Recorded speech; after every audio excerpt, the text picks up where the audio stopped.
Okay, so this is Westy, who's volunteering today, and we're going to go over some of the techniques for lymph node palpation. And so lymph nodes in particular, well, the way you position your hands, the way you slide your hands makes a difference in the likelihood of whether you're going to be able to feel the lymph nodes and localize and immobilize them to collect a sample from them.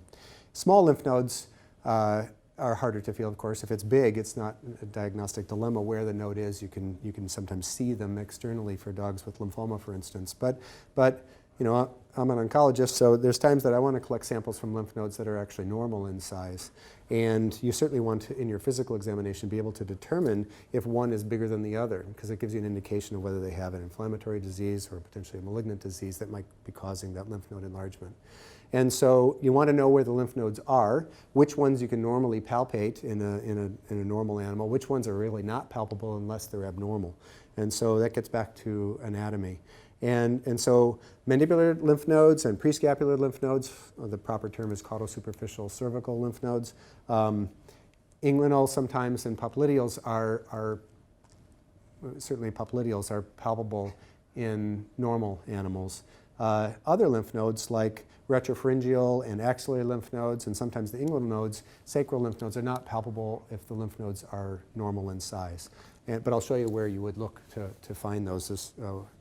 Westy's perfectly normal dog. So regarding the mandibular lymph nodes, the way you move your hands makes a difference in the way that you're likely to be able to feel them. So they are tethered caudally. You can palpate those lymph nodes by starting rostrally and sliding your hands backwards. You certainly can palpate them because I can feel it right here. You may be able to see it rolling around my finger.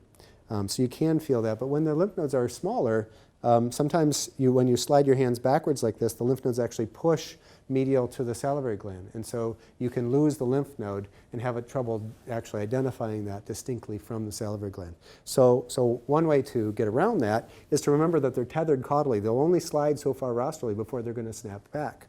And so here's larynx. You can always feel larynx. And if you just stick your thumb just lateral to the larynx, you will always pop the salivary gland out. So you can see the salivary gland just pops right out, and you can feel the caudal aspect of the salivary gland. So that's how you know it's salivary gland.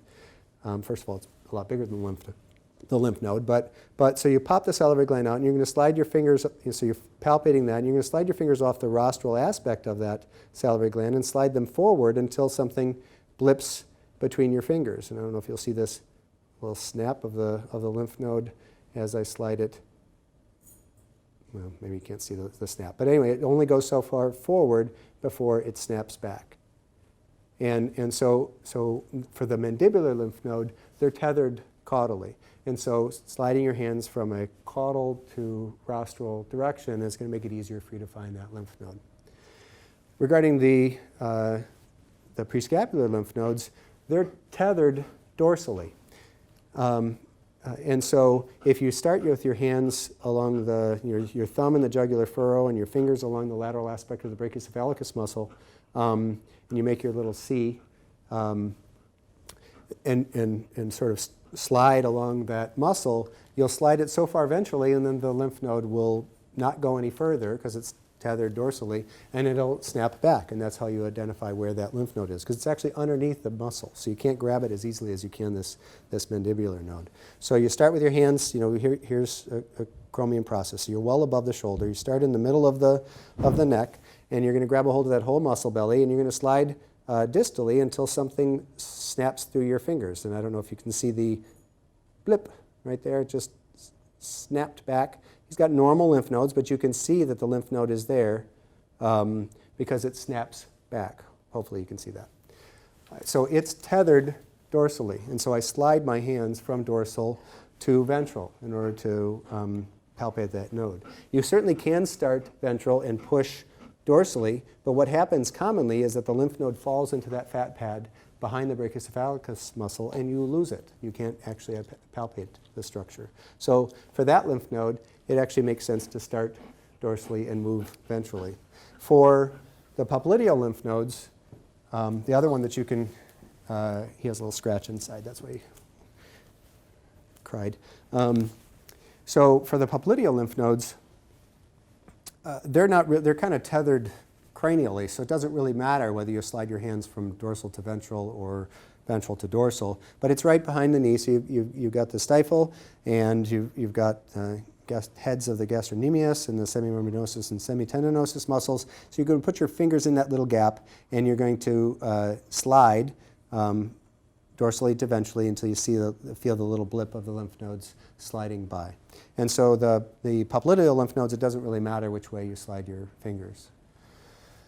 So those are the ones that you can find on almost every animal because they're palpable in the normal state.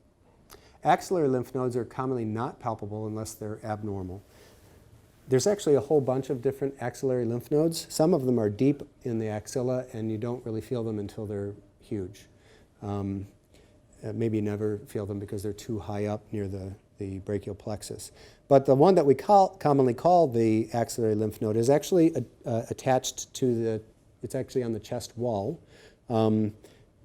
just right about the level of the fourth or fifth rib, but just under the triceps muscle.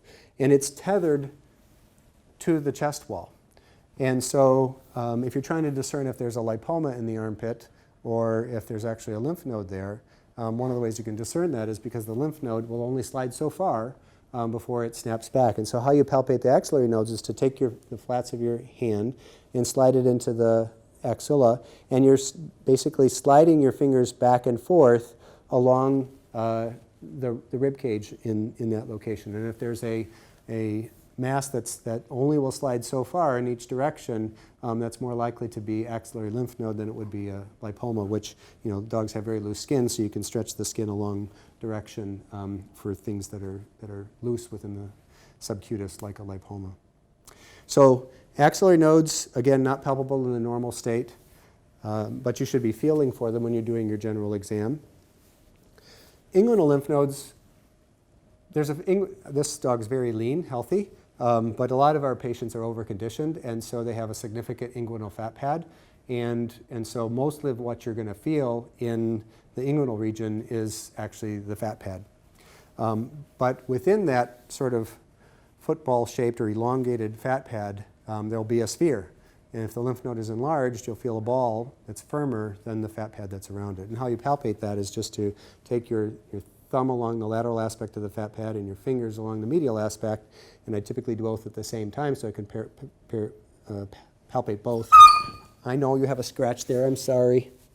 I won't do that again. Anyway, you palpate and slide your fingers back and forth in order to palpate that lymph node. And you're actually kind of rolling it, the fat pad between your fingers. Sacral lymph node on a rectal examination is tethered dorsally. It's tethered to the sacrum, and so you can only slide it so far laterally before it snaps back. And we'll talk about rectal examinations in a future video. Retropharyngeal lymph nodes are not palpable in the normal state. They are behind the larynx, and there's really nothing else behind the larynx, so you can move larynx back and forth, it slides. And if there is another ridge, so you can feel longus coli and larynx, that's the normal things that you can feel there. If there's another blip in between those two, there's another edge of tissue in between those two, that's how you would identify an enlarged retropharyngeal lymph node.